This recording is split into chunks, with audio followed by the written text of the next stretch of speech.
Viral di media sosial Twitter, seorang pengguna Twitter yang membeli barang secara online. Namun, barang yang dibelinya dibawa kabur oleh driver ojek online yang menjadi kurir pengantaran barang itu. Diketahui, driver ojol tersebut menggunakan KTP palsu.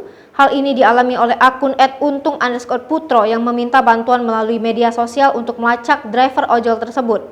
Untung juga membagikan sebuah unggahan pada bulan September untuk kasus yang hampir sama dengan driver yang sama. Ia mengaku sudah mendatangi alamat sesuai tertera di KTP, ternyata KTP yang digunakan palsu sehingga pelaku tak ditemukan. Ia memaparkan awalnya timnya memesan barang MacBook Pro M1 Max 2021 16, M1 Pro 16 garansi 1 tahun, Max 32 atau 1 TB Inter Space Gray pada 12 November 2021 pukul 14.30 waktu Indonesia Barat di salah satu toko di Tokopedia.